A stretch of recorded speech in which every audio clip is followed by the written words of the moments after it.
maybe start out by talking about a little bit about.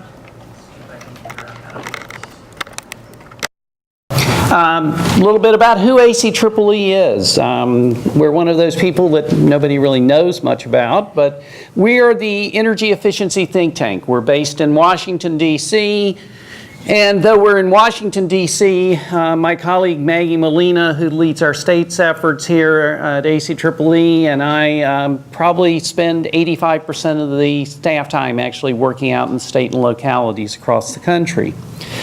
And it's really been, in terms of what we've been doing over the last couple of years, the states, as we heard yesterday, really are the crucible for trying to do innovation in the energy policy arena, and that certainly applies to energy efficiency. Let's see, there we go.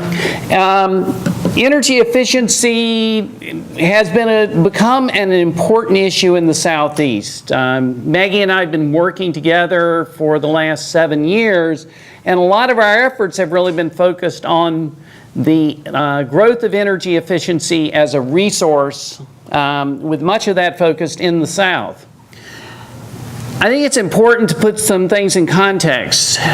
First, though the South has historically been one of the low-cost electricity regions, one of the things that, as we'd heard from speakers yesterday, the South actually has among the highest electricity bills, and that has some real social consequences because it's also one of the regions that has some of the lower levels of income. So energy bills become a major social issue for us. One of the big changes we've seen over the last 7 years, though, and I think it's as important, is that the South is now getting energy efficiency. And so you now have role models in the South that was not true a decade ago. The other important thing is, and my colleague Maggie and I talk a lot about this, is all the states that we've worked in have one thing in common. That's they're unique. And that's true of the regions too. Every state has its own unique set of external considerations, demographics, and so the solutions need to be responsive to those needs. And so what we are now seeing is that energy efficiency policies and programs are taking on a unique regional character in the South. It's perhaps different. About 3 weeks ago, we brought our energy efficiency as a resource conference to Nashville. It's the first time we've done a conference in the South, and we had record attendance there. And I would say it's really important to note that of the attendance, about 40% of the attendees were from the South. And I think that was a really important effort. Karen was here, my colleague Lana Lovick from Entergy. And what it really did was really, for me, cement the idea that the future of energy efficiency in many ways is actually occurring in this region right now. And so a lot of what this conference is talking about, the energy efficiency is mirroring that. So when I say energy efficiency as a resource, I think it's really important to put that in context. As we look at the resources that are available in the marketplace to meet customer energy needs, energy efficiency is the least cost resource. Now, when we look at these are some numbers that are put together every year by Lazard Consulting, and these give you a comparison of the levelized cost of the various electricity resources in the marketplace. So what you see is energy efficiency is at best probably a third to a quarter, and even at worst half the cost of the other resources that are available in the marketplace. We're not saying the energy efficiency should be the entire portfolio, and we heard a lot yesterday talking about the need for diversity. What we think is that this is really something that should be viewed as part of an integrated resource planning, where you actually procure a portfolio. The fundamental issue, though, is since energy efficiency is a least cost resource, that should be one of the key foundations of the portfolio, much as you make any investment portfolio. But you do need the diversity. Now, over the last 7 years, ACEEE has been really begun engaged in the South. And it was interesting when my colleagues and I were pulling these slides together. I don't think we really realized how much we have been involved in the states that involve the Southern Energy Board's region. So we've prepared potential studies for 10 states. A number of them are out here. I see Commissioner Angel from Louisiana. We delivered a study to them in the spring. We're working with Governor Bryant in Mississippi and hope to have a study coming out in a few weeks for Mississippi. So we have a lot of these states out there. Our involvement really began 7 years ago in the state of Texas. And Texas has really been an innovator in energy efficiency policy. And we've seen in our work over the last few years, we spent some time in Arkansas, had some opportunities to work there. And we've really seen this as a growing opportunity where the folks in Texas help the folks in Arkansas. The folks in Arkansas are now being mentors to folks in Louisiana and here in Mississippi. Now, Mississippi, I think, is, it's really singular that we are here in Mississippi because Mississippi is now really taking a major leadership role in the South in the whole area of energy efficiency. And so I think this is important to recognize, as the governor mentioned yesterday, the commercial building codes, the PSC determination, launching energy efficiency programs. These are important steps forward. Now, a year ago, almost exactly, Governor Bryant took a look at this map. And this is the ACEEE scorecard in which we rank the states. And, you look at some of the last year when we did the scorecard, Governor Fallon joined us in Washington as the most improved state. Governor Bryant looked at the map and said he didn't like being 51. And I would say that he picked the challenge up. And I can't tell you how Mississippi's going to rank in a couple of weeks when we release the new scorecard, but I can tell you with 100% confidence you're not going to be 51st. So, made some major made some major changes, and we see that across the South now, with a number of states stepping up to the leadership. The other thing is, I think that as we talk about this, we need to think about energy efficiency as an industry. Nationally today, we spend about $7 billion on energy efficiency through utility programs. So what we see is this is a growing industry, and it's an opportunity to grow the economies in many of these states. So what do we have to look for in terms of energy efficiency in the South? Well, start with every state, as I said, is unique.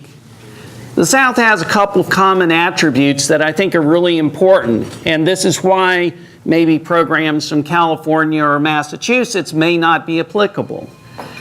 Historically, the South has had low electricity prices. You have a lot more rural customers, and that means that the types of programs that you would deliver in an urban area are much more difficult to deploy. This is certainly a challenge I know Lana and her colleagues at Entergy are facing now, is how to move out of New Orleans and into the rest of the state of Louisiana. The other thing is that the South has unique networks. We did a study, came out earlier this year, that talked about the culture of the South and things like the presence of the Cooperative Extension Service and how important that is as a communication. There are also a lot of social networks that exist in the South that can be leveraged to deploy energy efficiency. We know there are a lot of efficiency opportunities in the South. The challenge, though, is that you don't have the experience and the resources in place to deliver those. So one of the big challenges is we've worked over the last 7 years in states that begin to embrace energy efficiency is how do you build that infrastructure? And a lot of that infrastructure is going to be human infrastructure. And so talking about some of the work with groups like the universities, the Edison Welding Institute is known in Ohio as a major contributor to building that intellectual infrastructure that enables energy efficiency in the South. So we see these models that are emerging that are uniquely Southern. We now have some leaders, people like Arkansas, people now soon to be Mississippi, who can be the mentors for the other states within the region. And that'll really build that base of expertise that the other states can leverage off of. And we've already seen that with the experience from Texas, with some of the consultants and some of the programs now being adopted and emulated. We see the Quick Start program from Arkansas now being launched in Louisiana and soon to be launched here in Mississippi. So what are the benefits of energy efficiency and why should it be part of your energy resource portfolio? Well, everybody, I think, understands that energy efficiency leads to customer bill savings. The point that a lot of people don't appreciate, and I think this is one that we really see as important, is it also helps you contain future energy prices.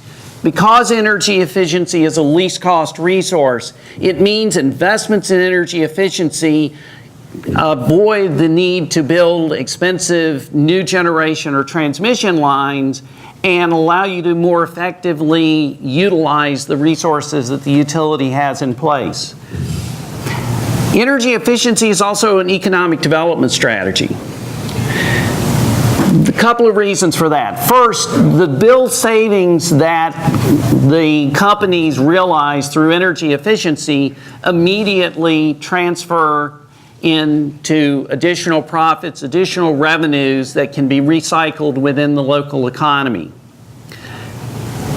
Increasingly, and I know you'll be talking about new source performance here in a little bit, but energy efficiency is increasingly being viewed by the Environmental Protection Agency and many state regulators as a least cost path for environmental compliance. And I think that's one that is a real opportunity. We saw that emerging in the late 1990s in Texas and Houston and Dallas, where energy efficiency was incorporated in the state implementation plans.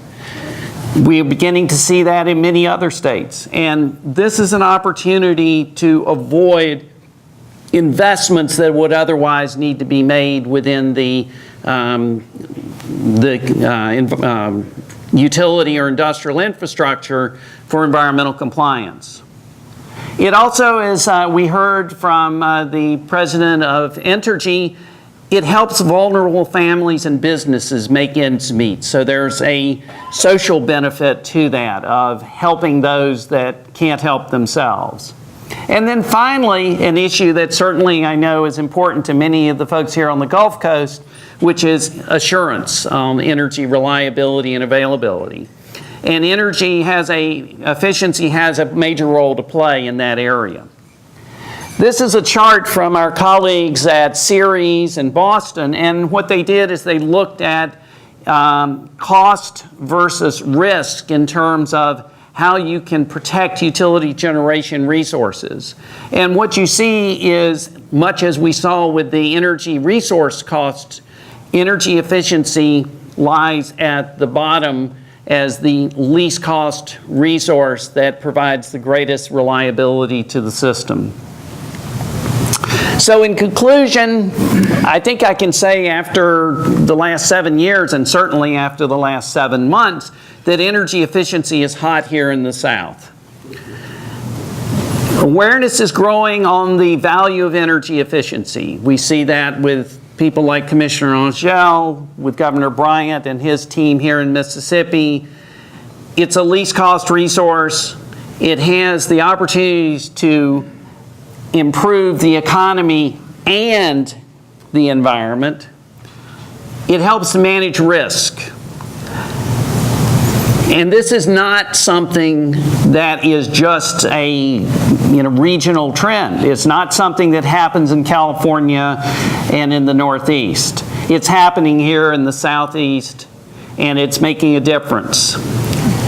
Now, as with everything else, whether we're talking about food, music, or other issues, we're going to see energy efficiency take on a Southern character, and it's going to have its own flavor down here, and that's going to make it successful. So with that, Karen, thank you so much.